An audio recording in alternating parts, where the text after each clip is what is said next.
Welcome to my channel friends, thanks for joining. Friends, आज की video में 5.4 exercise को जो है वो हल करना सीख पाएंगे। फ्रेंड्स, वीडियो को स्टार्ट करने से पहले रिक्वेस्ट करना चाहूँगी, प्लीज़ चैनल को सब्सक्राइब जरूर कीजिएगा। इसके लिए सब्सक्राइब बटन पर क्लिक कीजिएगा, साथ बेल और ऑल के बटन पर लाजमी क्लिक कीजिएगा, क्योंकि इस पर क्लिक करने से आपको हमारी हर नई आने वाली वीडियो की अपडेट मिल सकेंगी और आप हमारी वीडियो जो है वो सबसे पहले देख पाएंगे। तो इस एक्सरसाइज की अगर फ्रेंड्स बात की जाए तो ये स्टेटमेंट वाले सवाल होते हैं, जिनको उर्दू में आभारती सवालात कहा जाता है, या फिर वर्ड प्रॉब्लम। जो वर्ड प्रॉब्लम ये अल्फाज भी इस्तेमाल किए जाते हैं, जो कि इस तरह की स्टेटमेंट वाले सवाल होते हैं, जिनको उर्दू में हम आभारती सवालात कहते हैं। तो अगर आपने गौर करें या गौर किया हो तो जितनी भी आपकी एक्सरसाइजेज थी, इसकी जो एक्सरसाइज में इस एक्सरसाइजेज में जो इस वक्त आप सीखने वाले हैं, इस एक्सरसाइज में आप जो मेथड इस्तेमाल होने वाले हैं वो ऑलमोस्ट आप पहले सीख चुके हैं। यानी पहली जो एक्सरसाइजेज वही मेथड है, सेम टू सेम। अब वही चीज़ जो है वो आपको वर्ड के अंदर पूछी गई है, यानी अल्फाज के ज़रिए उन्हीं चीज़ों को जो है वो पूछा गया, और आपने जो इसका सोल्यूशन जब करते हैं तो मेथड वही है, तकनीक वही है जो आप पहले सीख चुके हैं। तो जो डिफरेंस है सवालों का, वो मैं आपके लिए, ये 3 टाइप के सवाल होंगे। यहाँ पे ज़्यादातर जो सवाल हैं वो तकसीम के हैं, यानी 12 सवाल हैं। 12 सवाल में से ज़्यादातर जो सवाल हैं, इस मशक के जो है वो 12 सवाल हैं। 12 में से ज़्यादातर जो सवाल हैं वो तकसीम का अमल, जो कि आप ऑलमोस्ट सीख चुके हैं। आई होप आपको पॉइंट क्लियर हो गए हों, जो पॉइंट आपको बताएं। स्टिल अगर आपको कहीं मुश्किल पेश है या आपको लगता है कि मुझे मज़ीद सिंप्लीफाई करना चाहिए था, एक्सप्लेन करना चाहिए था, आप प्लीज़ कमेंट मिलकर जरूर शेयर कीजिएगा। तो यहाँ पे तकसीम का अमल इस वाले सवाल में होगा, और बाकी जितने भी सवाल हैं ज़्यादातर में यही मेथड है। जो 3 मेथड है, एक मेथड में आपका जो मुफरद तजज़ी है, यानी फैक्टराइजेशन का एक मेथड है, वो भी आप सीख चुके हैं पहली एक्सरसाइजेज में, वो मेथड इस्तेमाल होगा। और थर्ड मेथड जो इसमें इस्तेमाल हो रहा है इस वाले एक्सरसाइजेज में, वो है फार्मूले, जो कि आपके ज्योमेट्री के जो फार्मूले होते हैं, यानी रकबा मालूम करना, या फिर जो इस वाले की ये ज़िला की लंबाई, इस तरह के जो अल्फाज इस्तेमाल होते हैं, इनके जो मेन फार्मूले हैं, जो कि ज्योमेट्री के अमल में आप इस्तेमाल करते हैं, उन फार्मूलों को इस्तेमाल करते हुए सवाल को हल करेंगे। बाकी इजी है, उन फार्मूलों को आप बस याद कर लीजिए, सवाल की कंडीशन के मुताबिक जो भी होंगे, लेकिन ज़्यादातर में तकसीम का अमल ही होगा। तो जो डिफरेंस है वो ये है कि वो या तो फार्मूले लगा के आप हल करेंगे, या फिर एक जो अमल पहले सीख चुके हैं वो है तजज़ी का। और थर्ड जो तरीका इस एक्सरसाइज में इस्तेमाल होगा तकसीम का, ये भी आप सीख चुके हैं ऑलमोस्ट। तो यहाँ पे स्टार्ट करते हैं। पहला सवाल, स्टेटमेंट को अगर पढ़ा जाए,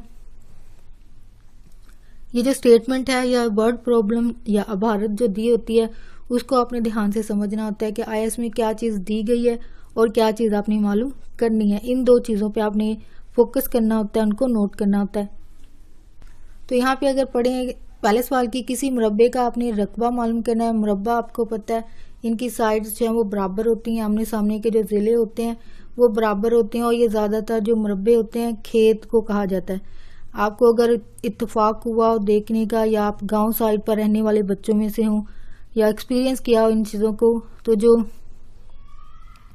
फसल होती है कोई भी हो सकती है, गंदम की होती है या फिर कोई सब्जी हो सकती है, तो ये जहाँ उगाई जाती है, ये लगाई जाती है, वहाँ पे जो रकबे होते हैं, ठीक है, उनको उन्होंने मुरब्बों की शक्ल में जो है वो, इनको आपने में भी सुना हो, मुरब्बे पर काम करना, इस तरह के अल्फाज अक्सर गाँव साइड पे अल्फाज जो है वो बोले जाते हैं। तो ये मुरब्बा क्या होता है, आमने सामने के इनके ज़िले जो है बराबर होते हैं, और दरमियान में इनके क्या होती हैं, फसलें वगैरह जो है लगाई जाती हैं। तो एक मुरब्बे में या इससे ज़्यादा मुरब्बों में गंदम हो सकती है, फिर दूसरे जो मुरब्बे होंगे उनमें कपास हो सकती है, यानी जो भी काश्त की जाती होंगी वो इस रकबे में या मेजरमेंट में जो है वो की जाती हैं, जो कि आम अल्फाज जो है वो हमारे इर्द गिर्द बोले जाते हैं। अगर खेती बाड़ी करने वाले लोग ना भी हों तो एटलीस्ट खेती बाड़ी के ज़रिए उगने वाली जो चीज़ें हैं उनको खाने वाले ज़रूर होते हैं, और थोड़ा बहुत इल्म सबको ये चीज़ों का होता है कि रकबा, ये कोई रकबा है, ठीक है, उसका जो मुरब्बे का जो रकबा है उन्होंने बताया 73.96 है, यानी ये कोई नंबर दे दिया गया, और उन्होंने कहा है कि यहाँ पे फिगर को रेज कर दिया, दोबारा बनाई जाए तो उन्होंने कहा 1 ज़िला, ठीक है, यानी ये जो साइड्स होती हैं, जो किनारे होते हैं,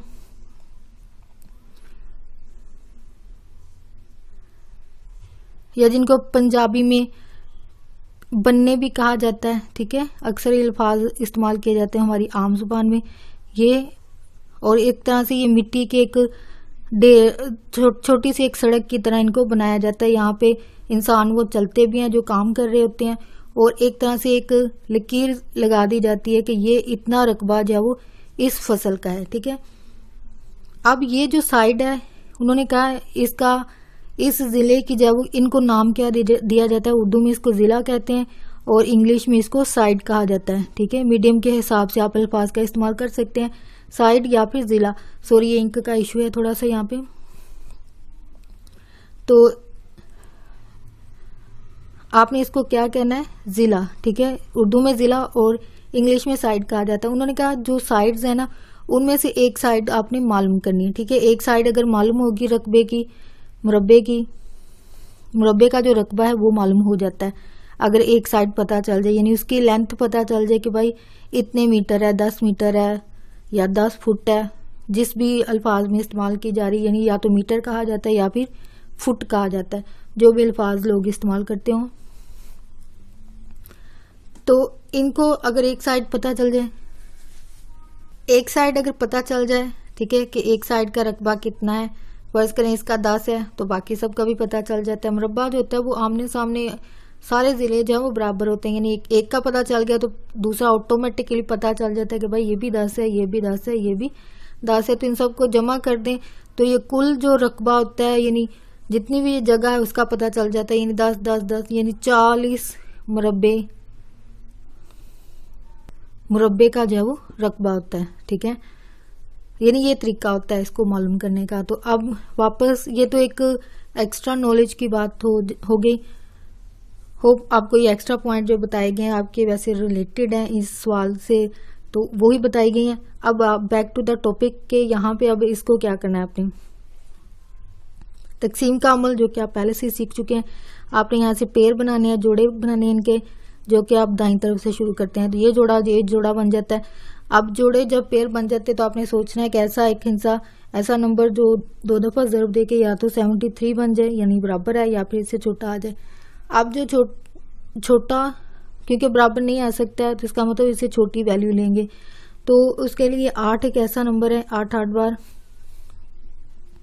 64। अगर हम 9 लेते तो वो 81 हो जाता, ठीक है, 81 नहीं ले सकते हैं।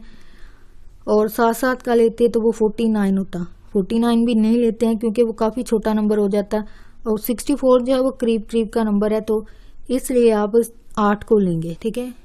तो यहाँ पे आपने क्या करना है, 73 में से 64 को निकाला तो ये 9 बचता है आपके पास, यानी एक यहाँ पे कैरी किया, 13 बने, 13 में से 4 तो यहाँ पे 9 बचा, इशारिया लगेगा, 9 भी ऊपर से आ जाएगा और ये 6 भी। नेक्स्ट आपने क्या करना है, इसी का दुगना कर देना है, यानी इसी में यही नंबर दोबारा से ऐड कर देना, तो ये 16 बन जाता है। 16 के बाद अभी नेक्स्ट आपने सोचना है कि ऐसा कौन सा नंबर है, तो ये यहाँ पे क्योंकि यहाँ पे इशारिया आ गया तो इसका मतलब यहाँ पे भी इशारिया जो है वो ऐड होगा। तो अब कौन सा ऐसा नंबर है जो कि 96 को जो है वो कंप्लीट कर सके, तो वो अगर आप सोचें तो वो नंबर है 6, ठीक है।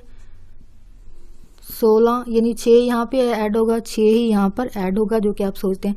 फिर आपने जो 166 है इसको 6 से ज़रब दी, 6 बार 36 है, 36 3 कैरी किया, फिर दोबारा से 36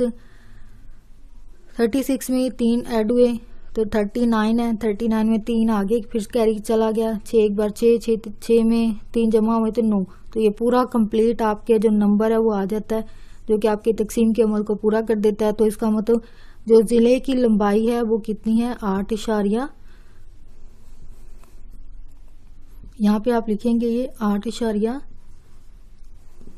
6 है, ठीक है, जो कि इसका फाइनल आंसर जो है वो बनता है। नेक्स्ट जो स्टूडेंट क्वेश्चन नंबर 3 है जो कि डिफरेंट मेथड है, यानी डिफरेंस है सवाल का। 3 टाइप मैंने पहले भी बताई कि 3 टाइप के आपके सवाल इस्तेमाल होंगे, 3 मेथड इस्तेमाल होंगे आपके सवालों में। एक तो तकसीम जो कि आप पहले भी सीख चुके हैं। अब जो नेक्स्ट मेथड है ये भी आप सीख चुके हैं, ये एक तरह से आपके सामने इसको रिपीट किया जाएगा। अगर स्टेटमेंट को पढ़ा जाए, उन्होंने कहा कि 275 एक अदद है, ठीक है, ये कोई नंबर है तो किस छोटे से छोटे अदद से ज़रब दें, यानी उन्होंने स्टेटमेंट में पहले से बता दिया कि हम ऐसे कौन से हिस्से से ज़रब दें कि ये जो 275 है इसके लिए एक मुकम्मल मुरब्बा वो अदद जो है वो बन जाए। मुकम्मल मुरब्बा अगर आपको याद हो, मैंने पिछली एक्सरसाइजेज को अगर आपने सुना हो, वीडियोस को देखा हो, तो वहाँ पे भी बताया पॉइंट कि मुकम्मल मुरब्बा या कंप्लीट स्क्वायर तब होता है जब दो एक जैसी शक्ल के हिस्से जो है वो ज़रब खाएं। ठीक है, यानी 25 है तो 25 का मुकम्मल मुरब्बा कौन सा हिस्सा होता है, वो 5, यानी 5 को 2 दफ़ा ज़रब दें तो 25 बनता है। यहाँ पे इसका मतलब ये एक ऐसा आदत है, यहाँ पे किसी नंबर की कमी है कि आया किस नंबर को हम ऐड करें या किस अदद से ज़रब दें। वो 275 जो 275 है, ये 275 जो एक नंबर है, इसको कंप्लीट मुकम्मल जो है एक मुरब्बा बना दे। इसके लिए आप कौन सा अमल करते हैं, तजज़ी का अमल। ठीक है, ये भी 3 से 4 सवालों में ये मेथड होगा। तो यहाँ पे मेथड है, क्या करना है आपने, इसको एक तरह से तकसीम का अमल होता है जिसको तजज़ी कहा जाता है, मुफरद तजज़ी कहा जाता है या फिर फैक्टराइजेशन कहा जाता है। तो अब 275 ये किससे डिवाइड होगा, ये जो लास्ट पे डिजिट होता है ये आपको हेल्प देता है कि आपने कौन से नंबर से स्टार्ट करना है। अगर ये 2 3 4 2 4 6 8 हो तो तकसीम किससे शुरू करनी है आपने, 2 से। अगर 2 से नहीं होता 4 पे हो जाएं, 4 पर नहीं हो रहा है तो 6 पे चले जाएं, 6 पे नहीं हो रहा तो 8 पे चले जाएं। फर्ज करें अगर यहाँ पे 3 5 7 9 हो तो सबसे पहले 1 से तो नहीं करते हैं, 3 से स्टार्ट किया जाता है। 3 पर नहीं होता 5 पे जाएं, 5 पे नहीं होता 7 पे जाएं। अगर इसको हम सोचें तो ये 3 पर तकसीम नहीं होता है। ठीक है, क्योंकि लास्ट पे जो डिजिट है वो 5 है।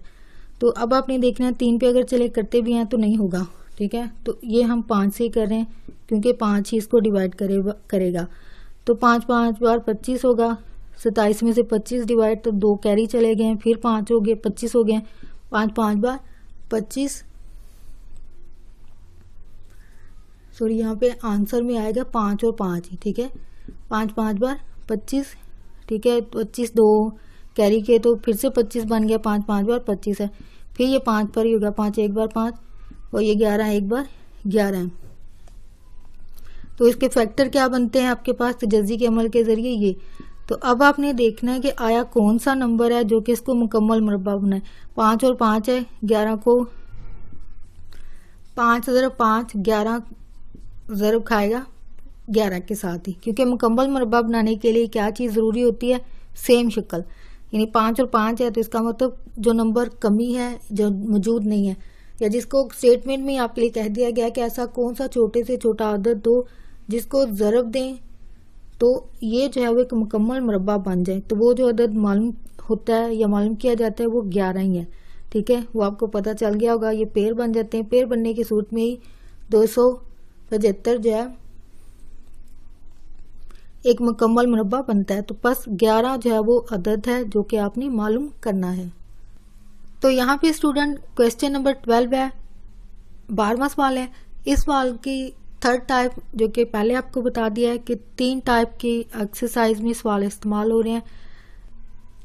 तो ये स्टूडेंट क्वेश्चन नंबर 12 है, 12वां सवाल है। इस सवाल में थर्ड कंडीशन जो कि पहले आपको बताई है कि इस मशक में या एक्सरसाइज में 3 तरह के सवाल होंगे, यानी एक तो तकसीम का अमल होगा, सेकंड उसमें तजज़ी का अमल होगा, फैक्टराइजेशन होगी, थर्ड जो कंडीशन बनती है उसमें ये फार्मूले होंगे जो कि 3 से 4 ये भी 1-2 सवाल बनते हैं जो कि जिसमें ये फार्मूले इस्तेमाल होंगे। फार्मूले आपको ज़ुबानी याद करने की ज़रूरत होती है। तो यहाँ पे मैंने आपके लिए पहले से कुछ चीज़ें लिख दी हैं सवाल को स्टार्ट करने से पहले। तो यहाँ पे सवाल की अगर स्टेटमेंट को पढ़ा जाए, यहाँ पे लिखा है दायरवी swimming pool. I think swimming pool बहुत सारे लोगों ने देखा होगा, या तो ये इस शेप में होता है, यानी घरों में अगर इंसानों के ना भी हो लोगों के, लेकिन फिर भी पार्क वगैरह में, पार्क में या फिर ये टीवी ड्रामों में अक्सर देखने का इत्तेफाक होता है। तो या तो इस शेप में होता है या फिर ये गोल दायरे में होता है। ठीक है, ज़्यादातर तो इस शक्ल में होता है, दायरे की शक्ल में कम ही होता है। लेकिन इस सवाल में उन्होंने कहा है कि स्विमिंग पूल जिसकी वो बात कर रहे हैं कि ये गोल दायरा है, दायरवी यानी सर्कल में है। तो इसका रकबा, उन्होंने कहा इसका रकबा जो है वो 154 है, 154 मुरब्बा मीटर है। यानी ये इतना उसने बताया। रकबे से मुराद इसका सारा जितनी भी जगह पे ये बनाया गया ना, इसको रकबा कहा जाता है। रकबा या फिर इंग्लिश में इसको एरिया कहा जाता है। ठीक है, एरिया कहा जाता है। उन्होंने कहा ये जितनी जमीन पर बना है उस जगह को नंबर में जाहिर किया गया। जैसे कि आप घरों की अगर पैमाइश की बात करें तो 5 मरले का घर, 2.5 मरले का, 2 मरले का, इस तरह यानी बोला जाता है। तो रकबा भी कहा जाता है। ठीक है, यानी एरिया, यानी जितनी जगह पे वो जमीन होती है ना, उन्होंने कहा ये मीटर में बताएगी है, मरले में नहीं बल्कि मीटर में बताएगी। क्योंकि जाहिर बात है स्विमिंग पूल घरों में भी अक्सर होते हैं, तो ये थोड़ी जगह पे होते हैं, तो वो जितनी जगह पे बताएगी है वो उन्होंने कहा है कि वहां पे वो 154 यानी 154 मीटर वो जमीन है जहाँ पे ये बनाया गया, और ये दायरे की शक्ल में है। ठीक है, उन्होंने कहा रदास।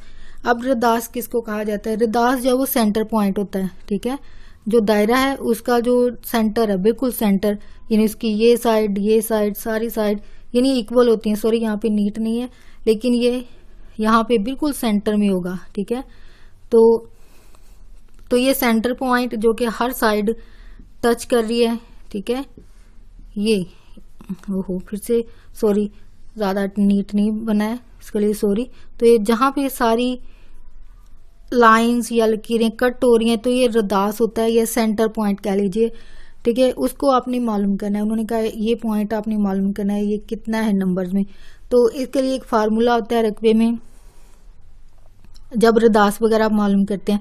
तो इन सवालों में समटाइम एरिया नहीं दिया होता तो रदास दे देते हैं। तो इसमें उन्होंने क्या किया है, रकबा दे दिया है और कह दिया कि रदास मालूम करें। अगर इस फार्मूले में आप गौर करें, एक यहाँ पे और शक्ल है, यहाँ पे इसको पाई कहा जाता है। पाई जो है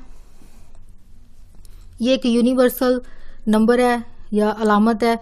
इसका फिक्स जो एक नंबर है जिसको जाहिर किया जाता है वो है 22/7। ठीक है, ये फिक्स है, ये चेंज नहीं होते हैं। तो 22/7 पाई है। ठीक है, फार्मूले के हिसाब से क्या है, एरिया या रकबा बराबर क्या होता है, पाई, और इसको ज़रब किससे दी जाती है, रदास से, आर से जाहिर किया जाता है जो कि रेडियस कहलाता है आपका इंग्लिश में। ठीक है, आप इन सारे अल्फाज को, आपका कोई भी मीडियम हो, इंग्लिश मीडियम हो या उर्दू मीडियम हो, आपको सारे अल्फाज जो है वो सीखने चाहिए। ये आपकी वोकैबुलरी को बढ़ाते हैं और आपके दोनों मीडियम से ताल्लुक़ रखने वाले जो लोग होते हैं उनको बात बताने या समझाने में आपको मदद मिलती है।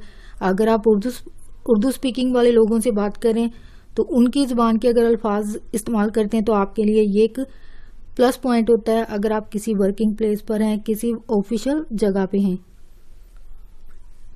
तो इंग्लिश बोलने समझने वाले होंगे तो उनके सामने ये अल्फाज इस्तेमाल कर सकते हैं जो कि इंग्लिश के हैं।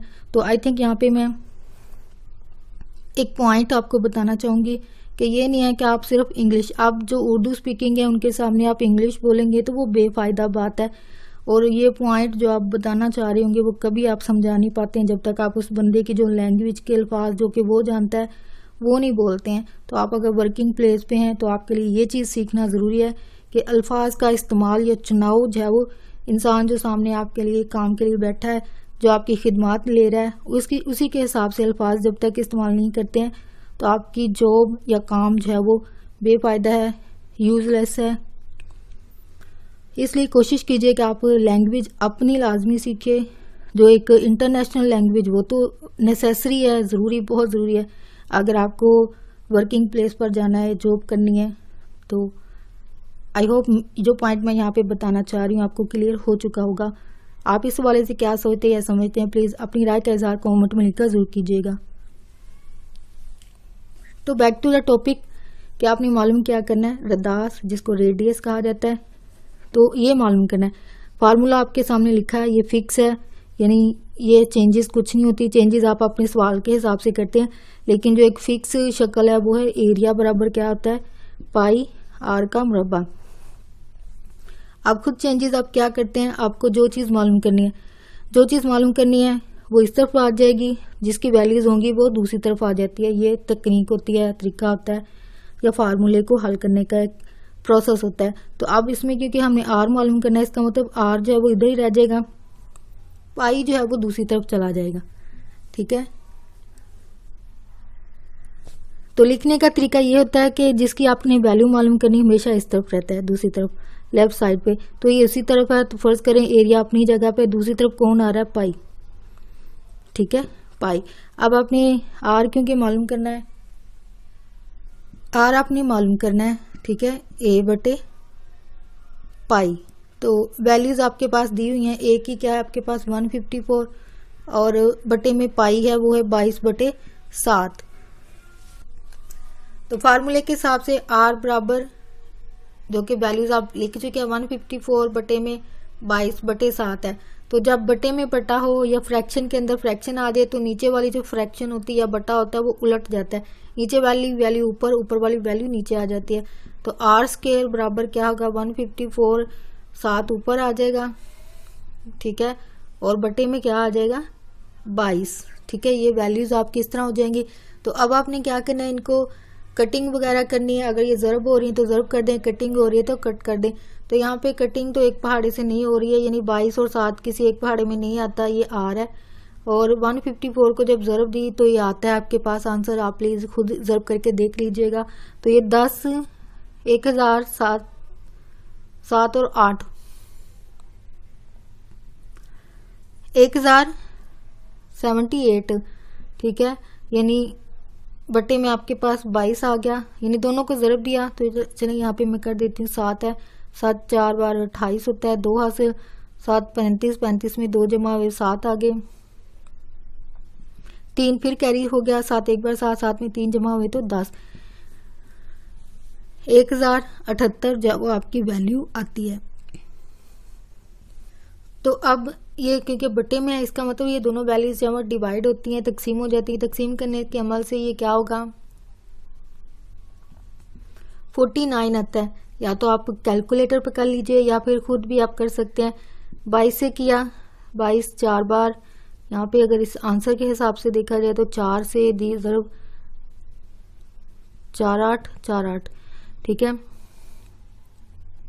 एक यहाँ पे आगे कैरी करेंगे तो 17, 17 में से 8 ये तो 9 बचेंगे, और यहाँ से आपके पास 10 है, 9 बचा, यहाँ से 9 में से 8 गया तो 1 बचा, ऊपर से आपके पास 8 आता है। तो फिर वापस 8 से ही किया, 8 है,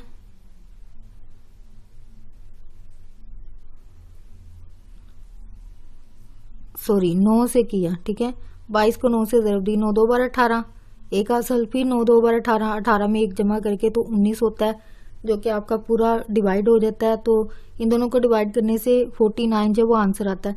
अगर आप यहाँ पे गौर करें, यहाँ पे स्केयर है,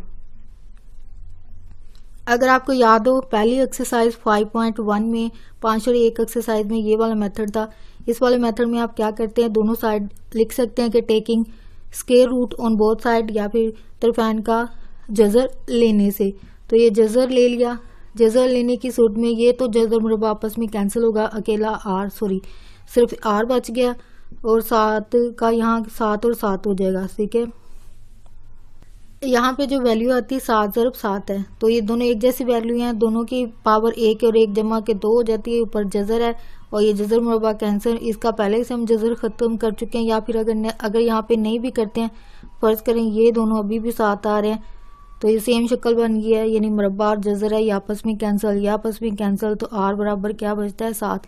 तो उन्होंने कहा कि रेडियस ये जो है वो कितना है, 7 है, यहाँ पे 7 इसका आंसर आएगा। यानी इसका रदास जो कि दायरा है एक, जो कि स्विमिंग पूल है, उसका जो सेंटर है, उसका जो मेजरमेंट है वो है 7, जो कि इसका फाइनल आंसर बनता है।